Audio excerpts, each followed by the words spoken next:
Habang busy ang iba kasama ang mga Little Dreamers, sina Zell, Bugoy at Laarni ay busy sa pakikipagkwentuhan sa mga celebrities.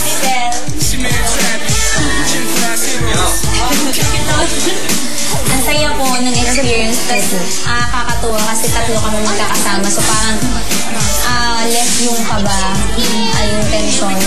And you guys also do your best mamaya, ha? How nice to see you guys again. Ito na. Si Mr. Garrett po talaga nag-support talaga sa amin. Very supportive. Talagang nag-pray over pa siya para sa amin lahat na bago mag-umpisa yung asa. Nandun talaga. Tapos sabi niya sobrang daw, ang laki daw ng expectation nila sa amin. Amen. Hindi po talaga kami nag-practice pati yung blocking namin. Kaya parang, ewan ko kung ang likot ko na naman sa stage. Ano po, hindi kami nag-practice nun tsaka ng kanta. Parang kinanta lang po namin na nandun lang kami nakatayo.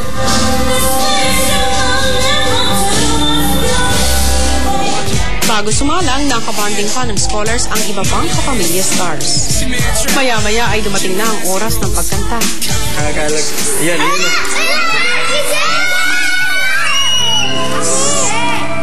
Ganda na suot niya. Madali mo natin. Ganda ni Lizel! Oh my God! Ang ganda ng oras.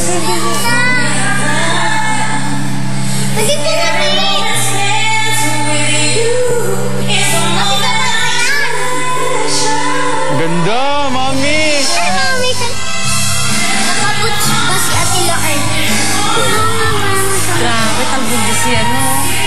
Talbog niya.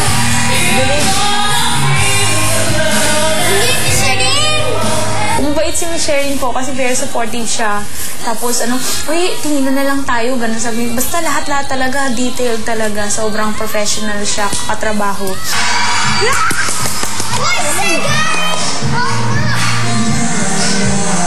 Ganda na nose slide, di ba?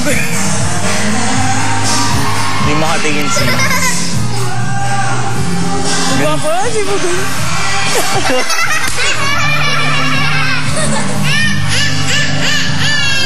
Ay, masaya po kasi kanina na mental block po talaga ako. Yun po, tinulungan niya pa ako na, kumbaga po, na basta go lang. Maya-maya ay nakabalik na nga sila Lizel, Laarni at Bugoy sa academy.